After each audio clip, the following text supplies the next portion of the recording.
It is a scam when you don't allow everyone to operate on fair terms. We are the Robin Hoods of sports betting. We take something back from the rich bookies and enable our customers to beat them instead. Hi guys, Alex here. Welcome to episode 34 of the TradeMate Sports Betting Podcast. Today I am joined by, I'm very excited about this guest personally. I think he's one of the best guests we've had on so far. Someone from the other side of the fence. We've had former bookmakers or bookmaker employees on in the past. He's not really a bookmaker. He's a senior odds compiler for Abelson Odds. Mate, I'm going to try and pronounce your name. His name is Jeev Jeyaretnam. How are you, mate? Very good. Very good effort, yeah. as it's phonetically as it's written, so yeah, very good. Yeah, I was put on to you by Mark O'Hare, who we've had on the podcast before, and he attempted to pronounce your name to me too, but I think I did a better job than him. Yeah, you've done a better job than most people, to be honest. No, mate, it's good to have you on, mate. I guess just kick things off, mate. Explain a bit of your background and how you became an odds compiler, because I guess it's not really one of those things, I would assume, that you wake up one day or you're, 16, 18 years old and you go, yeah, I think that's what I want to become when I finish school. Yeah, it's definitely not that kind of thing. It's in fact, it's something that most people probably don't even realise actually kind of exists as a role. And whenever I explain my role to people, they're sort of flabbergasted that the role could exist. But essentially, I went to university and I didn't really know what I wanted to do. I just sort of went to university because at the time it was the done thing. And there weren't obviously nowadays it's a very expensive decision to go to university, but it wasn't really the case for me. I went to a local university. I lived at home. I worked part-time in a supermarket throughout my university degree, and I fortunately came out without any loans or any debts to university. But despite doing a sports studies degree, which was purely because I was good at PE and got an A level at PE, so sort of continued along with that. I only did that because I was good at PE. I didn't really have any ambition to be involved with sort of physiotherapy or what have you. So I came out of university and continued to work in the petrol department of the supermarket for some time, trying to wonder what I was going to do in my life. And then fortunately for me, William Hill opened a shop in Bromsgrove where I live, and I applied for a role there, just a cashier role, and got it. And did a few months. Well, no, did more than a few months there. But it was before EPOS before the electronic point of sale tills had really come in. So we were properly settling the bets by hand. It was a pretty fast pace. If you had a decent punt, there was a couple of decent punters that used to come in and throw the cash around, and they'd be right on the off, and they'd be rapid. They want their money back. They want it correct. It was pretty, it was fast moving stuff, and you had to be pretty sharp. But it also taught me a lot about how the retail environment exists and how people operate within it. I like working in the shop, but I realised that there wasn't a great deal of money to be made working as a cashier in William Hill, even as an area manager. It wasn't particularly what I wanted to do. So fortunately, I was interested in racing, always been interested in football. I saw an advert in the Racing Post for a junior odds compiler in Birmingham for a company called Super Soccer. The Super Soccer were providing coupon prices, to independent bookmakers across the country, and they were very well renowned for this. And so I went to the job interview in Birmingham and got the job, and essentially worked there for about 13 years.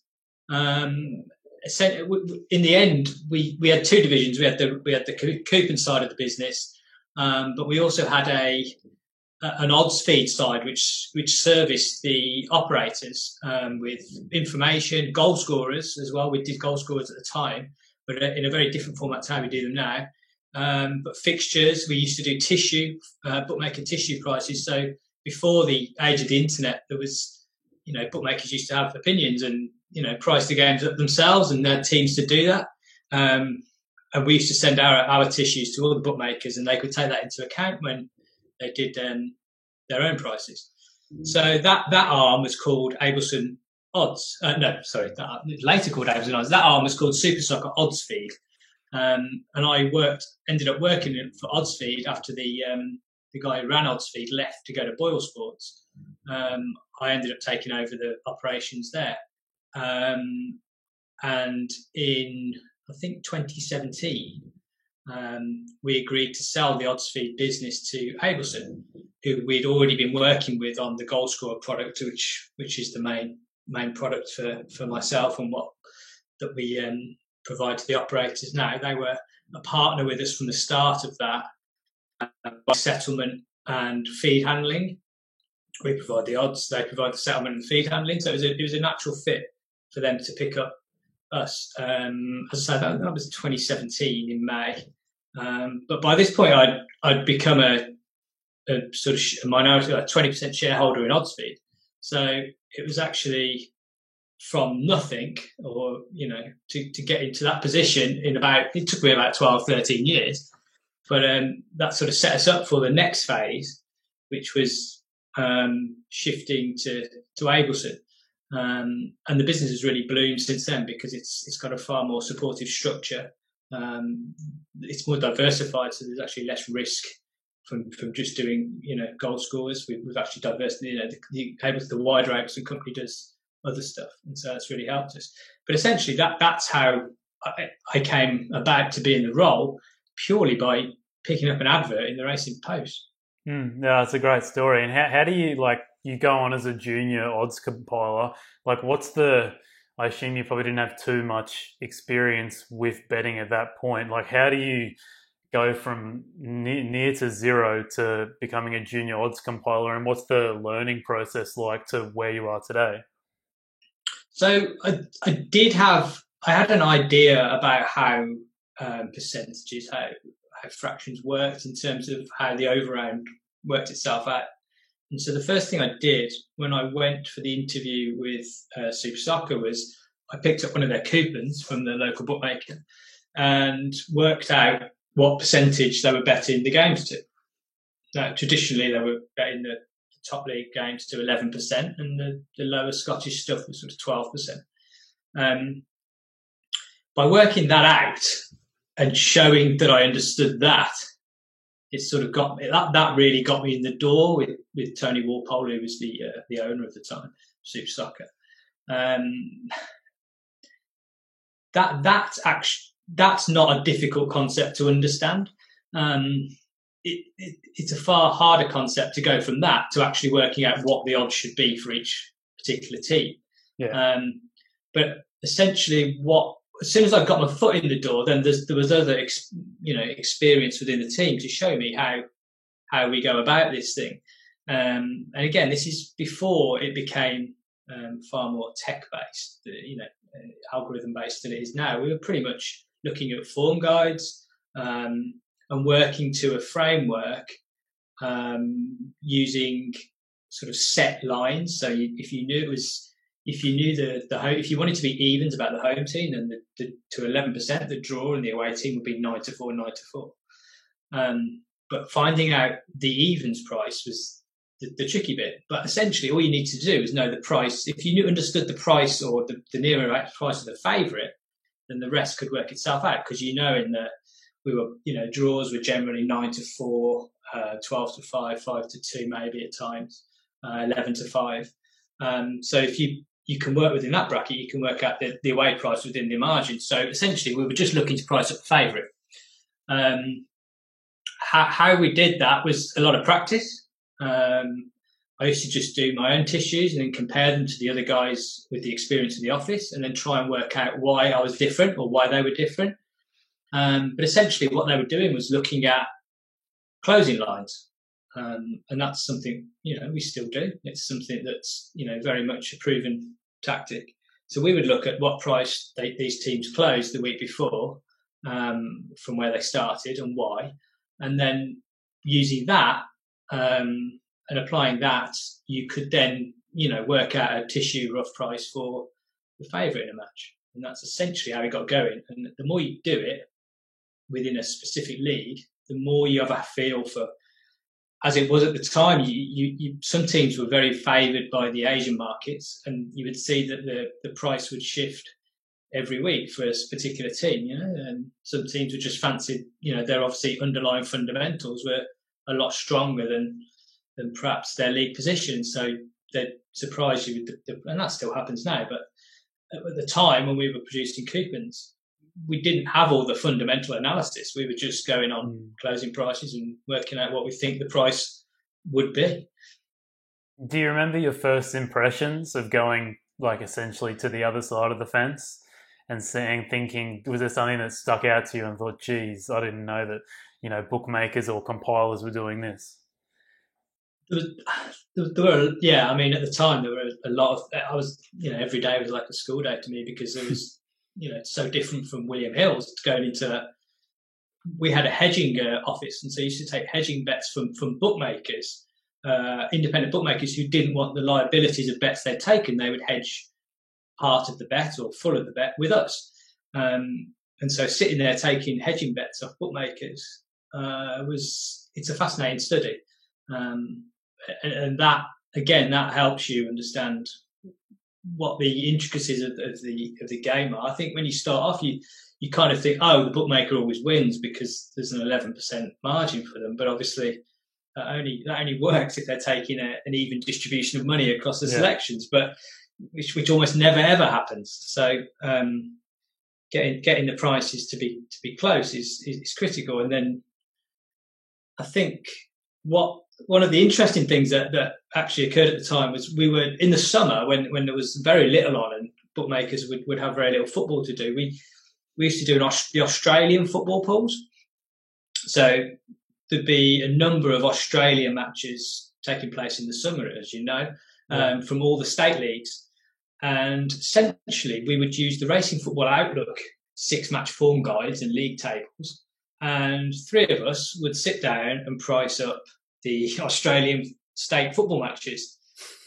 Those would go onto a coupon that we distributed to all our independents, but also we were supplying 3 of the other high street bookmakers with exactly the same prices. We were basically the 3 of us doing the Australian prices in the summer. We're about the only ones in the market producing prices for the Australian football. So by looking at league tables and 6-match form, I mean, there must have been ricks everywhere. But that was just the way it was. There wasn't an odds checker. There wasn't an odds comparison. There was nothing else to tell us we were wrong. If the bookmakers were still earning, they were earning. It was that's kind of how it was. We were doing the Australian prices for almost the entire industry between the 3 of us. Yeah. Which was, you wouldn't. That couldn't happen now. You'd be shot down within seconds of putting the prices up. But at the time, it was fine, and we used to sell all the coupons to the majors. Oh, that's great. Yeah, I've got a mate who plays in one of the state leagues nowadays, and I was even stunned now to see that they have betting on that. So yeah. It's such a small league. He only gets paid maybe a couple of $100 if they get a win. So it's semi-professional basically. So that's crazy. Yeah, it is, and you'd see some teams would win double figures each week, and some teams would get beat double figures each week, and the disparity between the teams, it was absolutely incredible.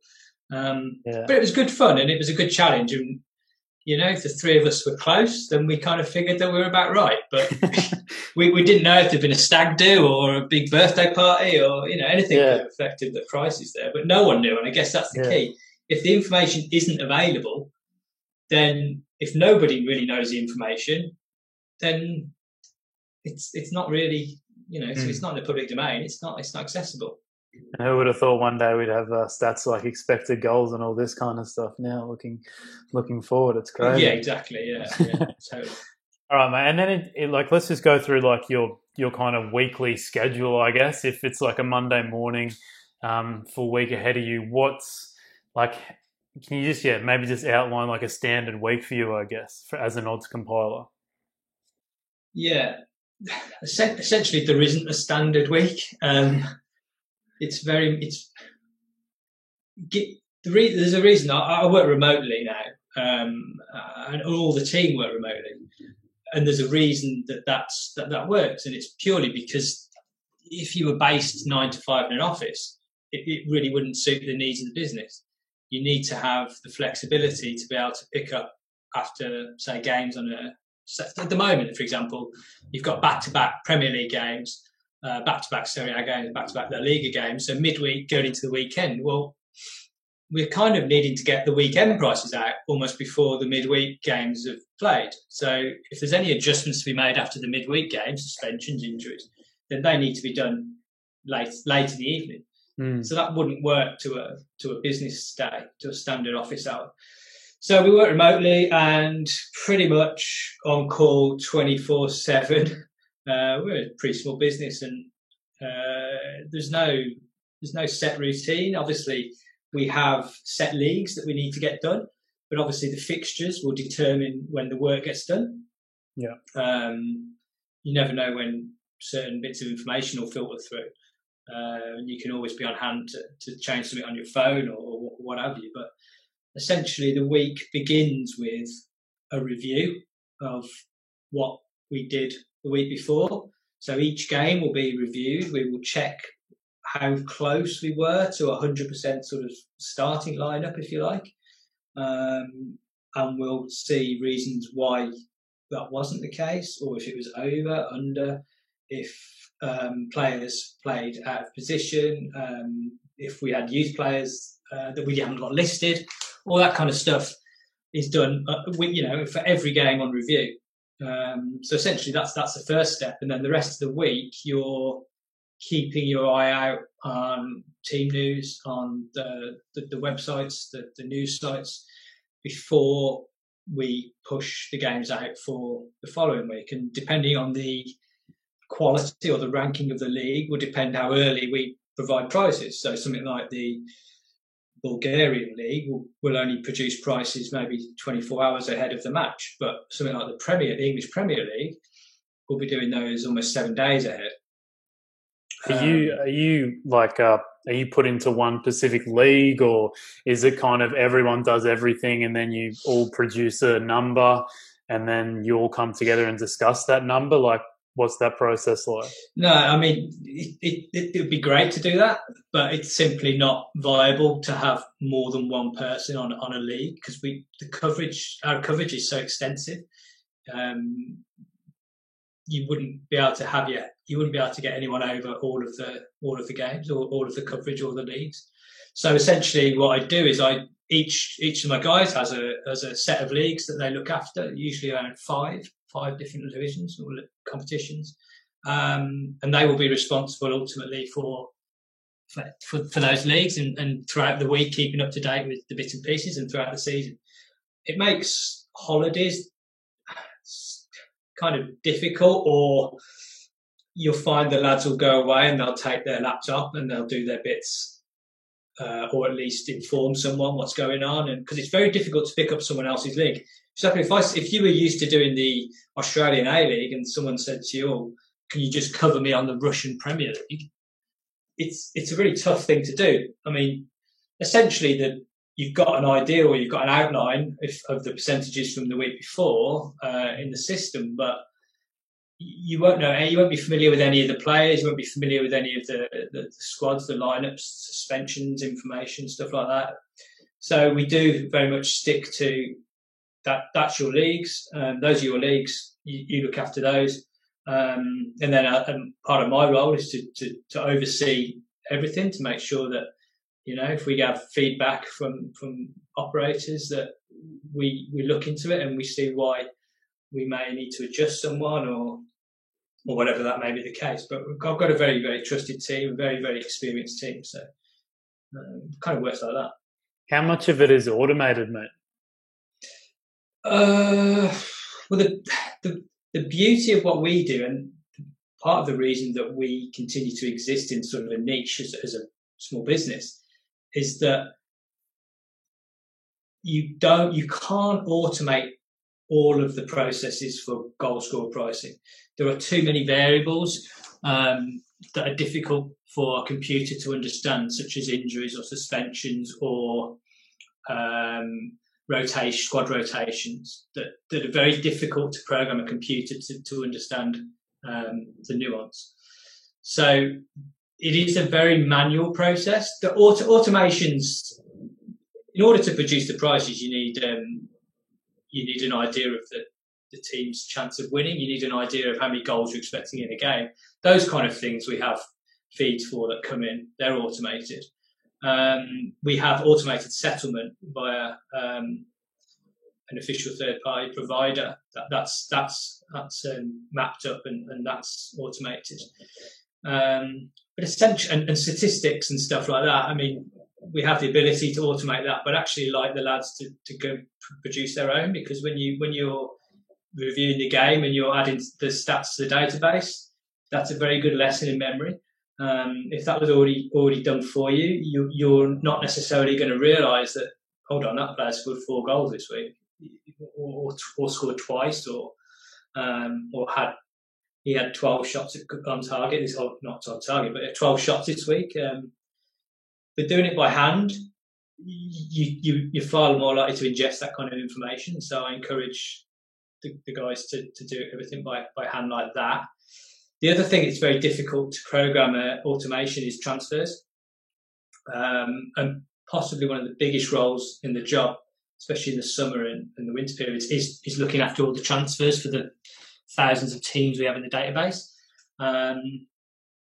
Obviously, we use sites to source that kind of information, but in actually moving the players within the database structure and then understanding how they fit into a new team or their role within the new team, all that's done manually. So there is a great degree of manual oversight in what we do. Yeah. So I'd love to just hear the process, mate, of you.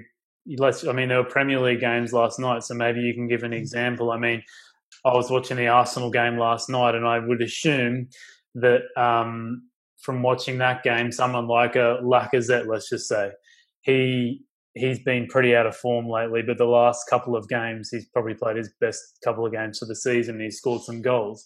Like, how can you speak about the process of now on a Thursday morning, it is now, of how you now go about setting a price for Alexander Lacazette?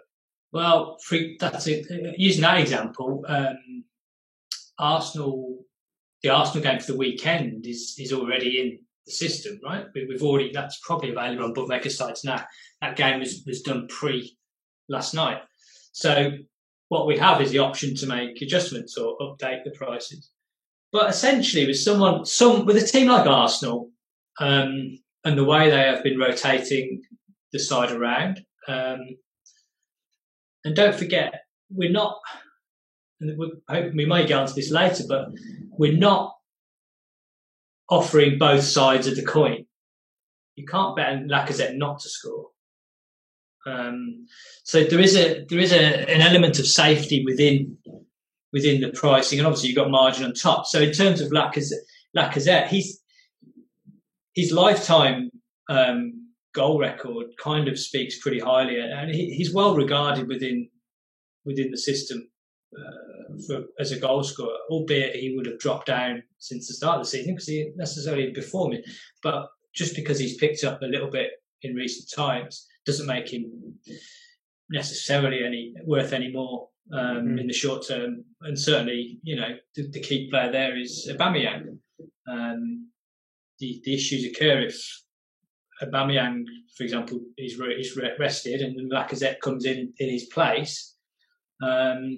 Because Aubameyang's worth such a high percentage of Arsenal goals, you may well need to boost the Lacazette percentage in order to avoid being overbroke on the game. And do you factor into the odds the fact that Lacazette might not play the next game, or like you said last night, obviously you put out a price for the Aubameyang to score in the Liverpool-Arsenal game, but he started on the bench. So how does that all? Do you even consider that when you're, or do you just, maybe the best thing is to just go in assuming that they're going to start? So essentially, you need to assume they will start. Otherwise, you are quickly going to get into big trouble. So it's the way it works is the guys, you'll work as if you to the assumption that the player starts the game. That's fine, apart from when you get a superstar like a Ronaldo or indeed probably an Aubameyang within a certain team, that you have, they're on such a high percentage that their absence causes issues elsewhere, not just with the replacement striker, but reverberates all the way through the team. For example, if you've got a player so your average striker, sort of your 10 goal a season striker in a standard team is probably going to be worth, around 24-25% of their team's goals in a season, maybe. If you've got a superstar striker who's worth 40% of the team's goals, which sounds like Aubameyang. Sounds like Aubameyang. I'm not 100%. It's not one of mine, but yeah, there's plenty of players like that dotted around the leagues. If you're accounting for that player in your team, so you're expecting him to start, then all of your other players need to be lower than what they would be if he wasn't in. There's no like-for-like replacement for an Aubameyang. So you kind of factor it around him starting, and then you've got, okay, you can't have all your midfielders at 17, 18% because you're going to be well over, you're going to be very uncompetitive. So you have to understand that those key players, their prices are important. And if they don't play, like the example last night, that's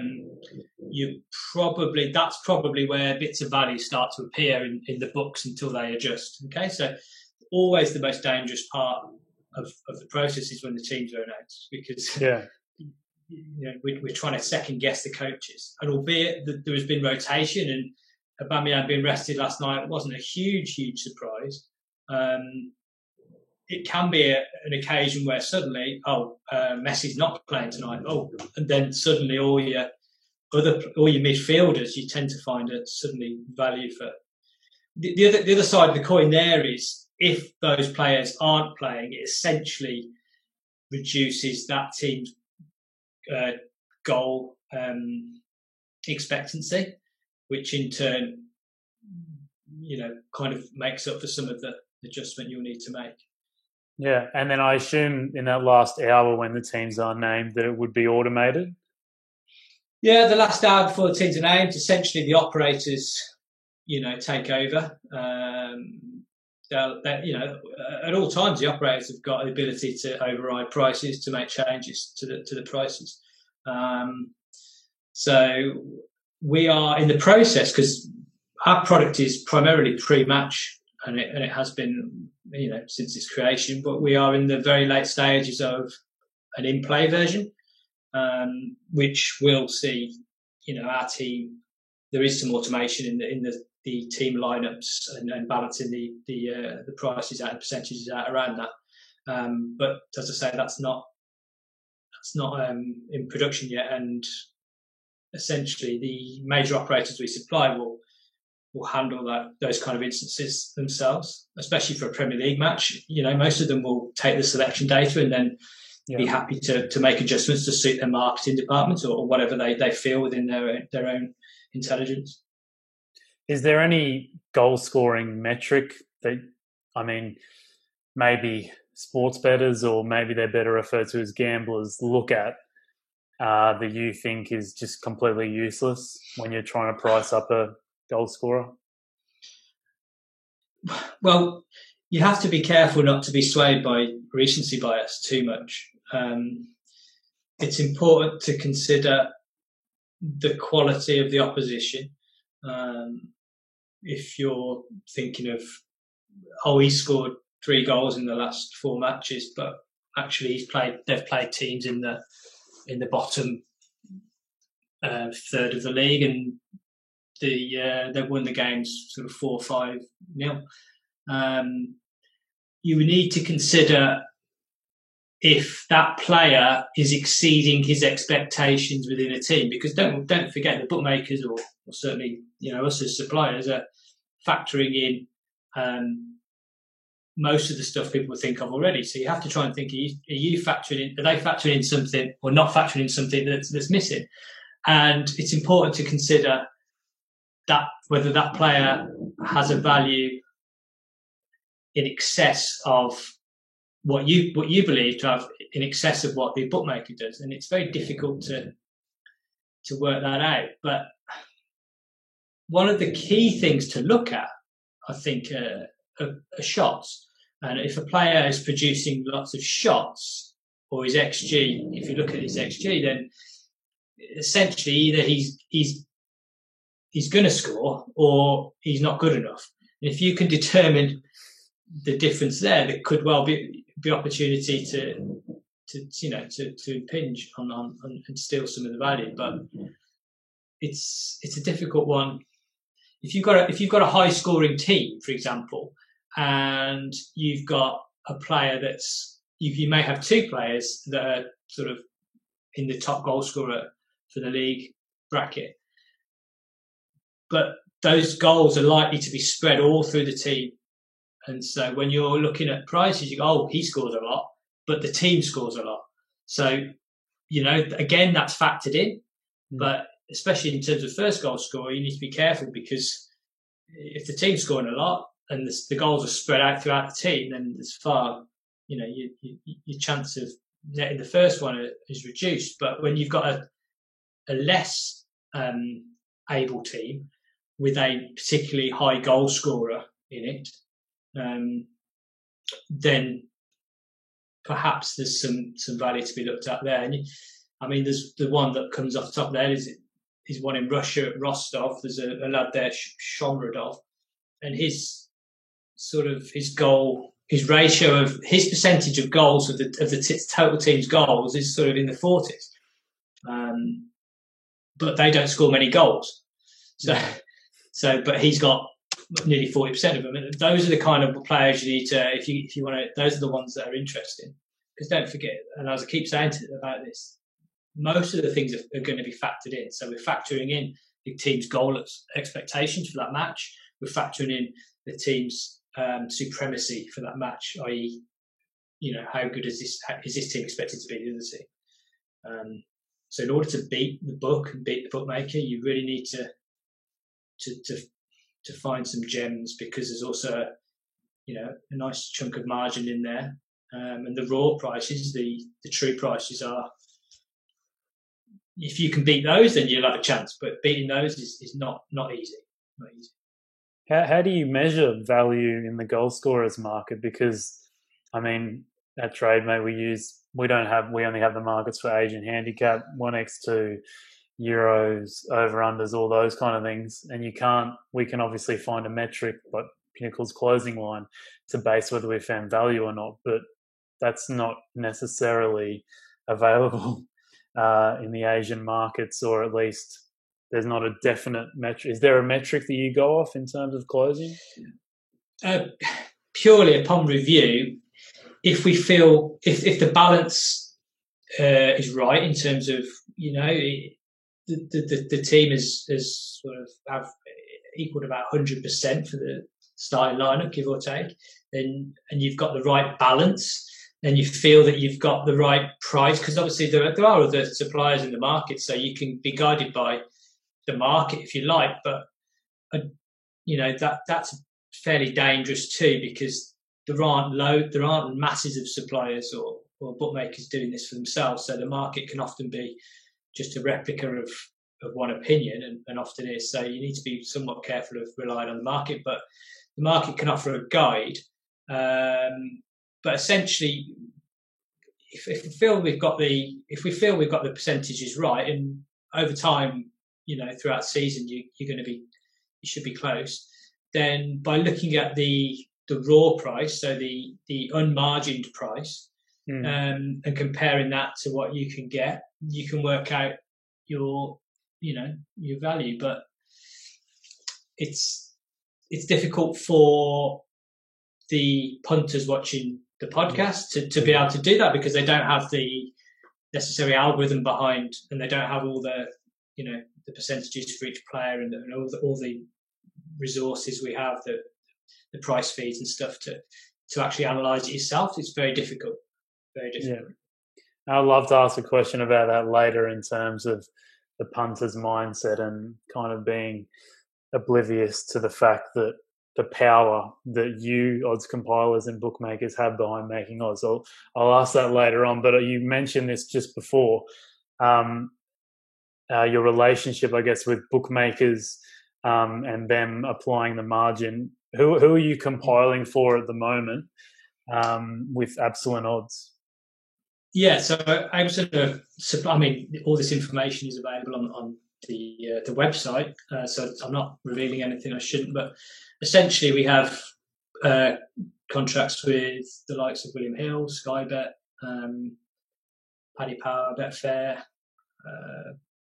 Vix Chandlers, Betway, and others. So a lot of the tier one operators in the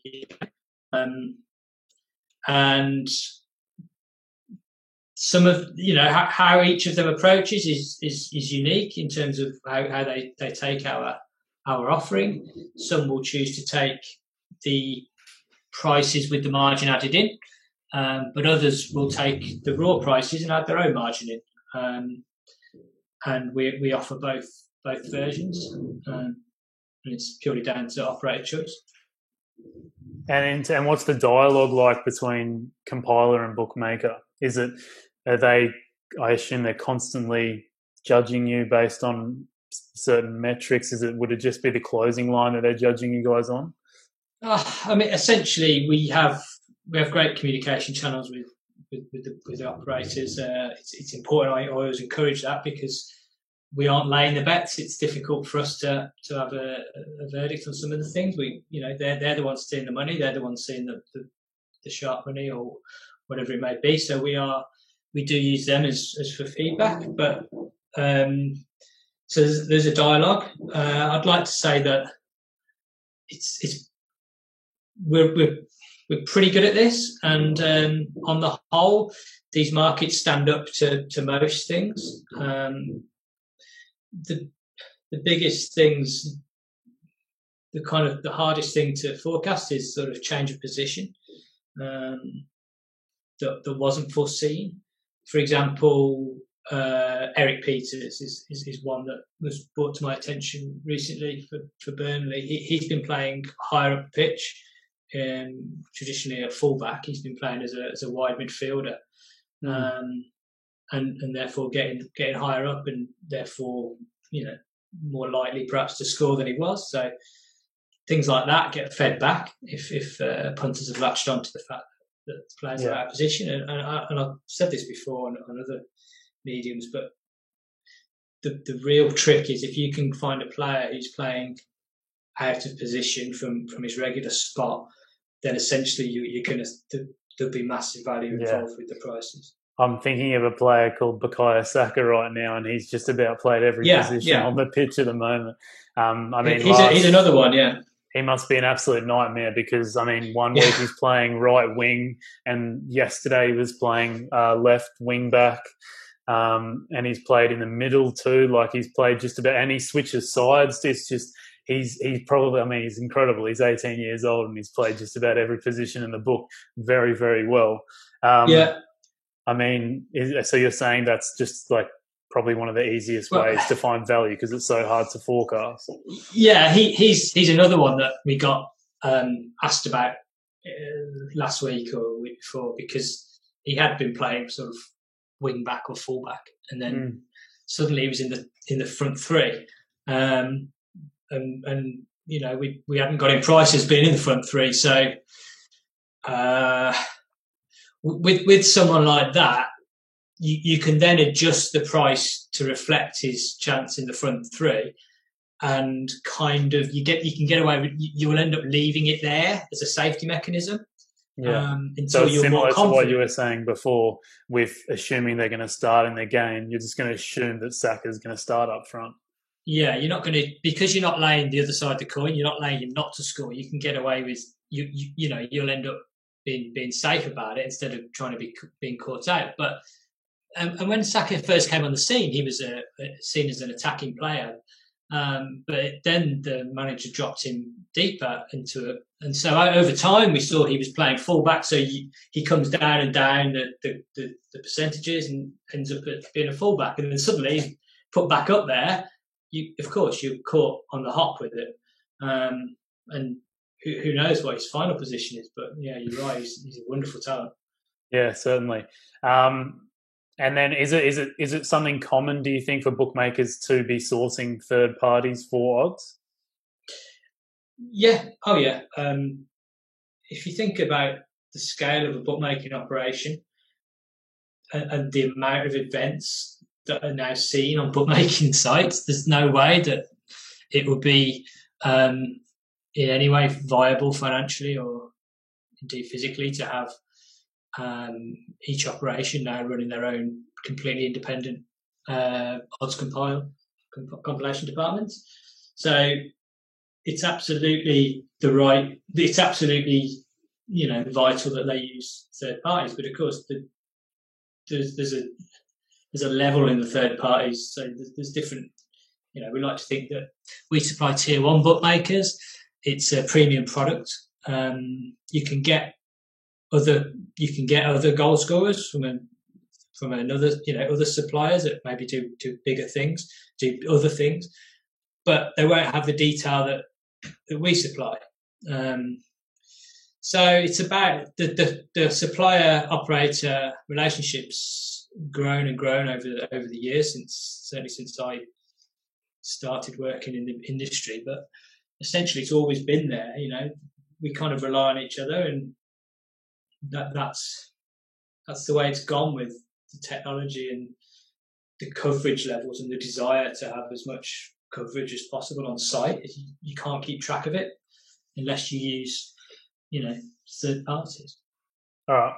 And I want to ask now some more questions from a more general industry perspective, I think you're such a valuable mind to ask about this, because it's normally we're asking these questions from the other side of the fence, but you're from the darker side, I guess, mate. So it's good to get your opinion. Probably, yeah. And back to what I said before, what do you think of punters or gamblers, bettors, whatever, that they almost like disrespect you in a way, and they think they can beat you, like they don't even it's not really a common thing that people think they can make money from betting, but maybe it's just I don't know, is it an arrogance, or what do you think of people, or is it maybe they're just not educated? No, you can beat the book. There's no doubt you can beat the book. If you couldn't beat the book, then no one would have their account restricted.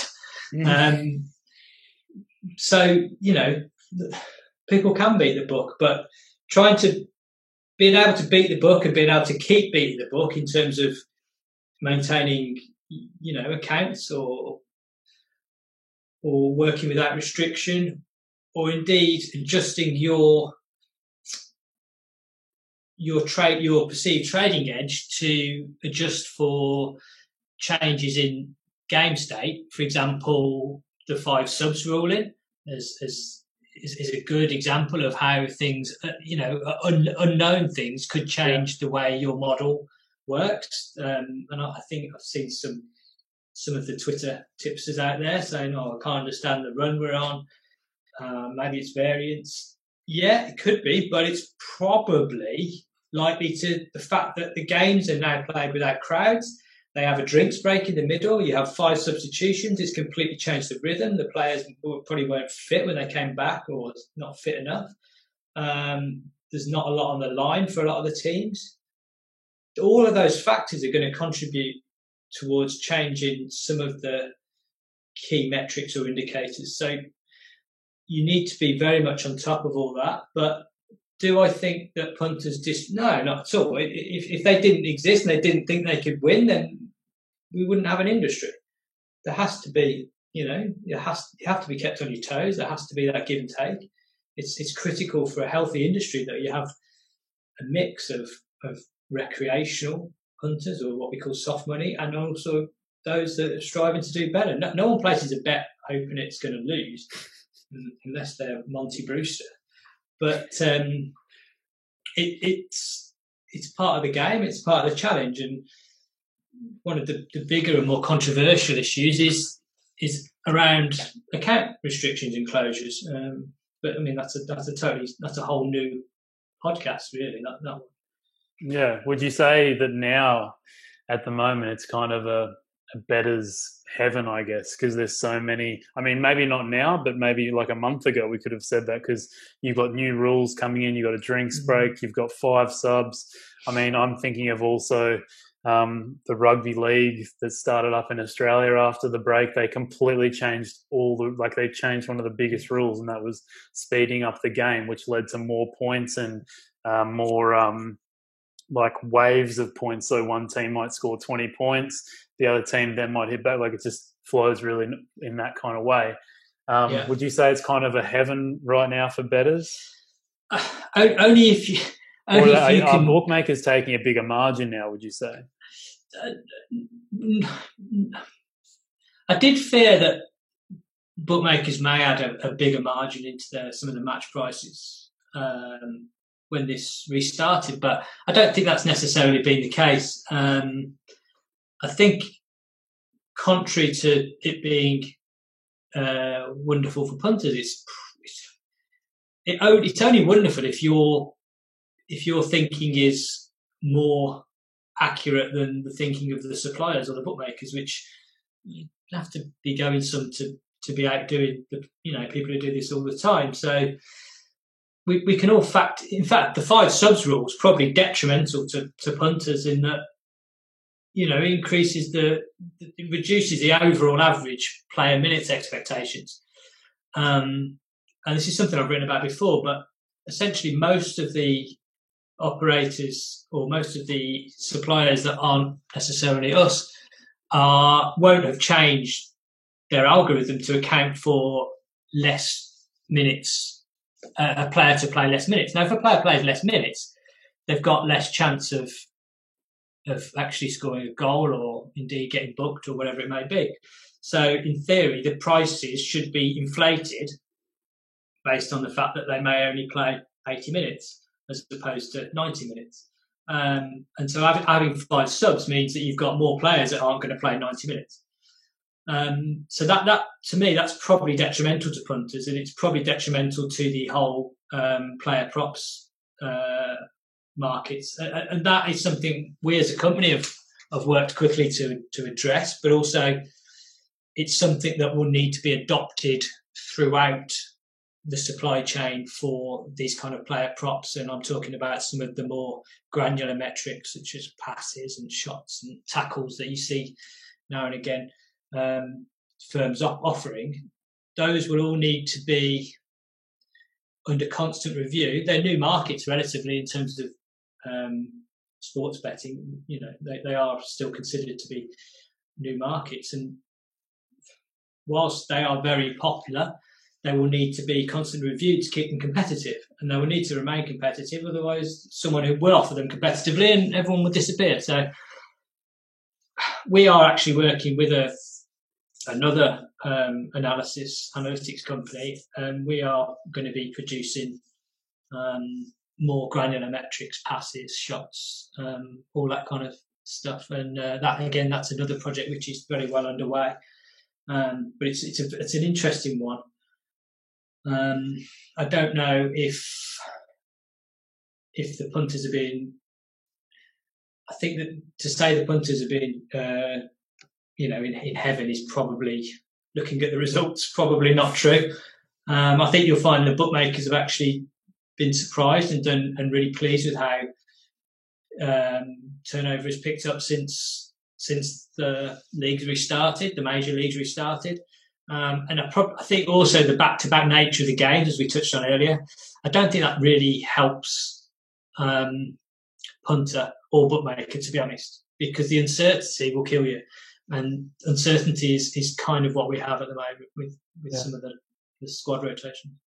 Yeah, it has been very interesting to see it all pick back up. I mean, from our perspective, we've nearly gone back to full capacity at the moment in terms of people using our service, which I predicted, which, we might be lucky to get 50%. But it is surprising to see that even during a pandemic, I guess maybe people got a gambling problem, maybe. But well, I don't want to get onto responsible gaming, but there's some interesting figures coming out.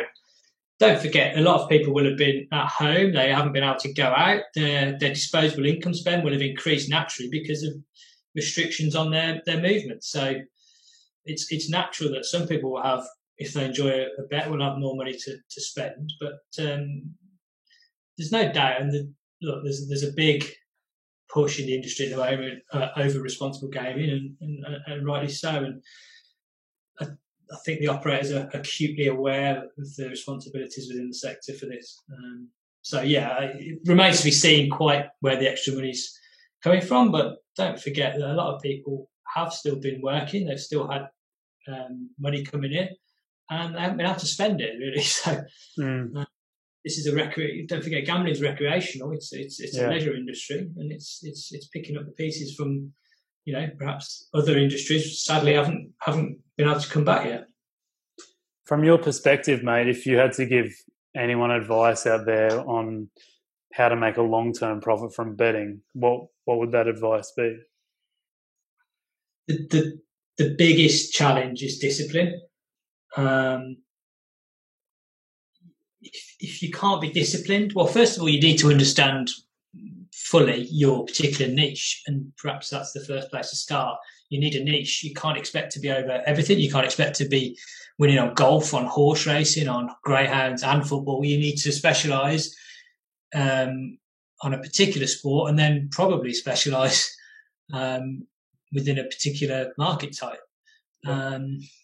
It's difficult to do that with some of the goal scorers or player prop bets, the metrics, because if you do, you will find that you're likely to get your account restricted, faster by betting some of the props.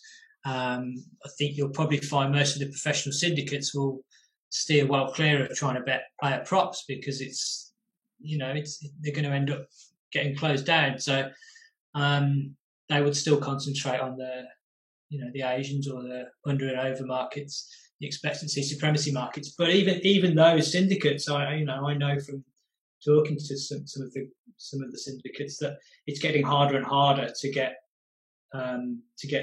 money down and to get on. So it's not just the European soft books that are restricting. It's your big Asian players are also restricting the ability to get the bets down. So they're all kind of feeling the pinch. But the casual punter or the semi-pro layer. The semi-pro player, you need to be very dedicated. You need to be very disciplined. Those are absolutely key things. It's a very, very difficult game to win long term. But also you need to maintain your relationship with the operator. And I think that's important. We saw last week, I don't know if you picked up on this, but last week in the States, there was a big hoo-ha over some Chinese baseball games that were bet on that were well over halfway through. There'd been an error on BetMGM's terminals in their casino in Vegas, and the opportunity had arisen that the punters could still bet these games that were almost completed, and some guys did heavily. And the rumour is they took almost $250,000 out of the profits because they were betting these series of Chinese baseball matches, round robins in parlays, accumulators, and basically dotting up. Now, there's been it's an interesting one because I don't know whether punters think that that's fair game or not. But actually, in terms of maintaining your relationship with an operator and trying to keep your account or whatever, that is it's basically akin to shoplifting. I listened to a podcast this week which made the made no distinction between the shopkeeper leaving his till open and disappearing to fetch something from the back, and you helping yourself to the contents, as to what these guys did with the baseball games, which are effectively almost decided. So I would say to people, if you think if something's not right, if it's wrong, if it's actually wrong, i.e. this game's already started, then think twice before trying to pull a fast one and to try and make a quick buck, because you will end up being sort of disbarred from most operators by doing that kind of game. But that was an interesting story, and people can Google search. But how can you maintain a good relationship with an operator if, let's just say, I start an account last week, I've made $500, 1,000 euros profit. And I'm noticing that my limitations are getting higher and higher. How on earth can I is there a way of being proactive about it? Or would you advise people to maybe go on a live chat or something and be like, mate, just wondering why my limitations just suddenly... No, I mean, sadly, and you're absolutely right, this bookmaker relationship's probably not there as it used to be. But there are certain things you can... If you've got a bookmaker of choice that you like to take advantage of for player prop bets, and you're still getting on with them, then also give them if you're having bets on the racing, then sort of diversify your portfolio. If you're not good on racing, but you're good on football, then sort of spread that over. Then if you find you're being restricted solely on one sport, then obviously you're probably time's done. But the bonus abuse is a huge issue in the industry, as is multi spoof accounts. And I don't know the answers to it all, but it seems to me that there needs to be something there to protect operator and punter. I know in Australia they introduced the minimum. You could have up to X amount on a horse, and expect to be paid out the full amount. Whereas, and I know that there's some operators in the UK started to do that with some of the high-profile racing. Perhaps we need something like that for football, I mean, I've talked to plenty of pro sports bettors. I've heard of plenty of podcasts, and lots of people have said that maybe they wouldn't be so dirty on the bookmakers if they knew exactly where the point was, or at least maybe there was a certain... Maybe when you sign up, maybe not like, you're starting to win, blah, blah, blah, and then they go, okay, going to restrict you this much. Maybe there should be some sort of, point where that when you sign up at a bookmaker that it clearly states in their terms and conditions that once you get to this point of winning, we do this, or, those kind of rules. So that's a very interesting subject. And again, in the US, the idea of a limit sheet in a casino is not unusual, and those casinos, or even on a Pinnacle Sportsbook, if you'd ever had a bet with Pinnacle, they will tell you what the maximum bet is for a particular price at a particular time. I think Bet365 do that, and maybe some of the other guys do that to a point. But I think that the difference between perhaps the Vegas book and certainly Pinnacle is that they were happy to take they were confident enough about their own opinions or their own prices to take the bet to whatever stake it was. If they moved the price fractionally off the back of that, then you can have another bet up to the maximum, allowed on the stake. So there was they would take your money, move the price, take your money again if you wanted. And that has been lost in the European softbook market. It would, I think, be better, or it's difficult to see where, it's don't get me wrong, it's probably a back end platform issue, a lot of the obstruction to this, but it would be good to have a clear sort of, this is the relationship, this is how we expect you to conduct yourself, these are the kind of limits that we're happy to take on these bets before we move them. And then if we move them, you can have again if you want. Yeah. So I think that's going to need to come. We're going to need to do some work on that in order to, protect the longevity of the operations.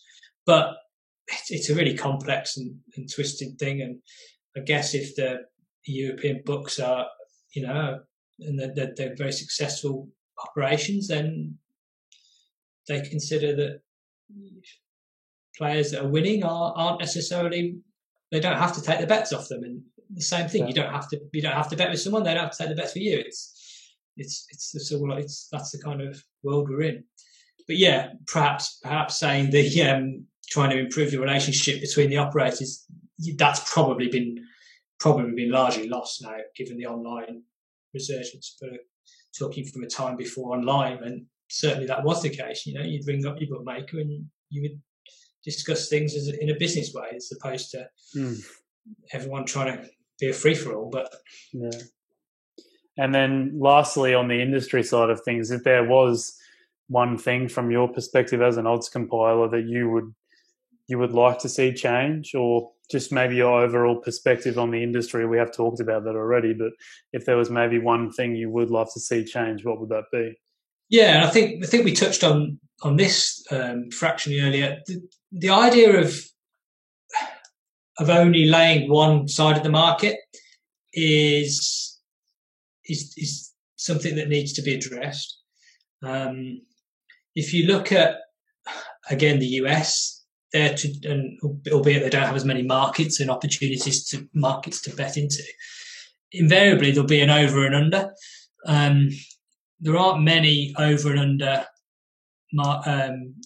opportunities for European players to get involved with on player props, for example.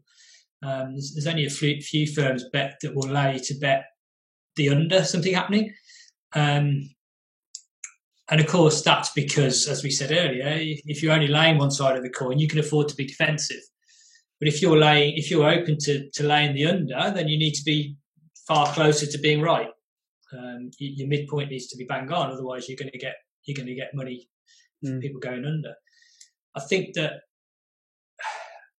it's a difficult one because a lot of these markets, as I said before, are brand new and we don't have historical data. We don't have trends, evidence to back us up with some of the assumptions. So, bookmakers will tread very cautiously with this. Some of the smaller niche player prop markets they take small money. They take only bits of money. And if that money is only sharp money, then, the prices are just going to get smashed. But I think as time goes and these markets become more common and more part of the overall makeup of the sports betting operation, then we should be able to see some improvements in the stability of the lines, the initial lines perhaps, and then that will then open the opportunity to see more firms offering both sides of the bet. I think that's something I would like to see. That's something we're certainly working towards. It's a natural evolution to become better odds providers, to be able to be confident enough to offer the over and under of a particular metric. So that's something I'd very much like to see making its way into the market. Yeah, good, mate. And before we move on to the last section where I wanted to ask about your own betting, because I read an article or an interview that you did with We Love Betting about how you've found an edge in, I would say, the A-League. This in Australia is definitely a minor league, but maybe not so much the Danish, Dutch and Russian league. I just wanted to say that what you said before about betting in niche markets when you begin as a sports bettor is something that I've personally picked up on from speaking to people like yourself in the industry, and the article series we're doing on the blog at the moment with various betting experts, is that I guess most people, when they start betting, they probably bet on the most popular league, the one that they watch, your EPLs, NFLs, these massive leagues, and they're the most efficient. They're probably the hardest Absolutely. to pick. So Absolutely, I just wanted to further enhance that point. I wrote that down just because I wanted people to understand that if you are starting out for the first time, or I mean, even if you've been doing it for fun for a couple of years and you want to take it a bit more seriously, you're probably much better off going into a niche market, or maybe you're already following a niche market, which is even better. I would almost consider the rugby league in Australia, even though it's like a huge, huge league in Australia, in terms of the liquidity around the world, it's still very, very niche. Yeah.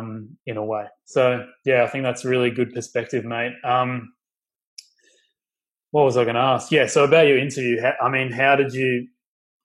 do you discover that you find, I guess maybe you're just winning bets over and over, but how did you discover an edge in, these leagues that you've said, A-League, Danish, Dutch and Russian? Yeah, well, predominantly because I look after those leagues for the goal scorers. So stupid question. I mean, essentially, that's the only reason I'm so invested in them, is because I'm having to follow them inside and outside. So it's naturally, if you follow a lesser league, and the leagues you've mentioned there all are considered lesser leagues within the European sports book, then there's no doubt you're going to unearth information that isn't widely available or hasn't yet been acted on by the bookmakers. So I think there's a correlation between the standard of the league or the quality of the league and the speed you have to act on information when it becomes available. So for something like the English Premier League or the German Bundesliga or something like that, by the time the likes of the average punter has seen the news, the market has already moved. And then if you're betting into that, you're doing what the Americans call betting into steam, or you're basically snowballing onto the back of news that has already broken. And if that news has already shifted the price, you following it in at a lesser price is that's not going to work long term. The further you go down the league ladder in terms of the hierarchy and the structure of the league, say down to, if you go down next to, say, the Dutch league, the time you have to make your move after the information becomes available on a local Dutch news site is far longer, because the major players aren't necessarily all focused on that particular league. And there are reasons for that they wouldn't be, because if you're a big Asian bookmaker, punter, then your limits are going to be smaller in smaller leagues because the prices aren't so confident. So you kind of focus yourself on some of the major leagues if you're really looking to shift money. But that's where anyone can get a bit of an edge if they feel that they have a very, very good news source, or they have a local. So, for example, the Dutch league, they will have a press conference on a Friday. Each team will have a press conference on a Friday. And so by sort of mid-afternoon UK time, the local news sites are reporting the team news from the press conference. And you can pick up, I use those sources a lot. You can pick up all sorts of information about players. And the critical bits are finding players that, provided you already understand who's suspended and who's long-term injured, is then providing information about which players are maybe playing out of position. And that's really where the biggest advantage can be found. If you can find a bookmaker that's offering prices about a player in this instance that is playing as a striker instead of a defender or a midfielder, then there's no doubt there's going to be huge value there. But just finding that information first is possible in lower leagues. It's also more liable to get your account closed faster, but that's just part and parcel of the game. And in terms the con of betting on a lower league is obviously the limits are probably higher, most likely, and also it's less efficient in most cases. So would you be looking at, is there a metric you look? I mean, you can always look at closing odds, but are you even are you going beyond closing, like say like Pinnacle's closing line? Would you even look at that line if it's a really small league, or would you just go, I don't care what it closes at, I've got the information? No, it'd be too arrogant to ignore the market. Any of the leagues worth looking into are going to be robust enough to have been shaped eventually. The closing price, at the close, the reason everyone uses closing price is because that's when the most information about a particular game is available, right? Just before kickoff. So the closing price pretty much determines, the wisdom of the crowd's opinion on the chance of that team winning. So even in the minor leagues, the lesser leagues we've just discussed, the closing price for the match odds is still important. It's still been shaped. It's still been sharpened. You need a reference point somewhere. You'd be very arrogant to think that you knew better than the closing price every time. I mean, if you did, then you'd be doing very well. But it's incredibly complex it's difficult to say beat Pinnacle's lines. It's going to be. It's what they do. They've got years and years of experience and all the education there. And I know several of the guys there, and they are ridiculously sharp. And the average punter can't dream of beating that. You need to use that to your advantage when you do your research. And there's always if the closing line's so important, then there's always a distance from the opening line to travel to the closing line. And if you can get involved in that path along the way, then that's what you need to be looking at. If that means you beat the closing line by a quarter of a point instead of a full point, then so be it. If you're still beating the closing line, you're beating the closing line. But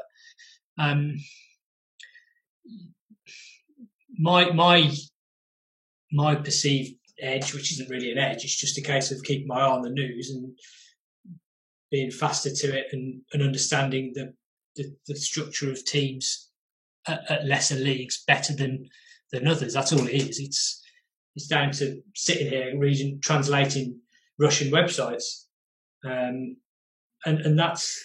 that's consuming. That's time consuming, and I'm paid to do that. Yeah, it's very hard. Yeah, it's a salary for me, so it's difficult. I wouldn't dream of doing this, of going alone and being a punter trying to make it pay by doing what I do. It's difficult. It's really difficult. You need a big bankroll, and then you need to be able to get on. And I think what you said about the closing line before was quite funny, because I think last week I posted a bet that I placed, and I showed that I only beat Pinnacle's closing line just barely, maybe by a couple of points. And, the first thing that people comment is like, like, who cares? Like, you only just beat it. Like, you might have found a bit of value, but I mean, it's not a sustainable strategy. I mean, I'm not saying that I'm always just beating the closing line, but I think anytime you beat Pinnacle's closing line, especially if you're betting on the sharp markets, take it. It doesn't matter how big it is, you've got to take it. You have to be pleased with that. And if you're in a position where you've bankrolled it correctly, and that's another interesting subject, staking and staking plans and stuff like that. If you've got the bankroll and you've managed to leverage your position well enough, then the kind of, you do enough of that, you'll soon be making nice returns. Unfortunately, I haven't got the bankroll yet, mate. No, and that's most people's, most people's stumbling block is a bankroll. Yeah. No, mate. I'm come to the end of the podcast, mate. I'd love to find out, for people to know where they can find you, and maybe you want to do a shout out to Absalon Odds also, mate. It's been tremendous having you on the podcast because, like I said at the start, we don't really get too many people from the other side of the fence, and it's really valuable information. So thanks again for coming on. Yeah, no, that's thanks for inviting me. Thanks for having me. I've enjoyed it. I'm pretty active on Twitter at Jeeves Odds. Ableson are a B2B company in that, we're behind the scenes, but we are, prevalent in major tier one bookmakers in the UK, and we have big plans to push on with our products in the near future. And I hope to be able to bring you news of those in due course. Yeah, I mean, you've been a very interesting guest, mate. And I think there's probably 1,000 more questions I could ask, but you're probably nearing the longest podcast I've ever done, for good reason, because there's just a plethora of information you're giving away then. So, mate, thanks for that, and thanks to everyone for listening or watching. We'll be back later next week, with a preview of the last round of the EPL. So that's come up very quick, game week 38. All the games will be on a Sunday, so we'll hopefully get that out on Friday next week with George and Haru once again. Other than that, please make sure you do a quick rate and review of the podcast and subscribe to us wherever you listen or watch. And if you are looking to implement some of the strategies that we talked about today, or weekly, monthly on this podcast, especially the value betting ones, please make sure you start a free week trial of TradeMate Sports. Give it a go and see how you like it and start your value betting journey. Jeeves, mate, thanks once again. Thank you. Thanks, Alex. Cheers, guys.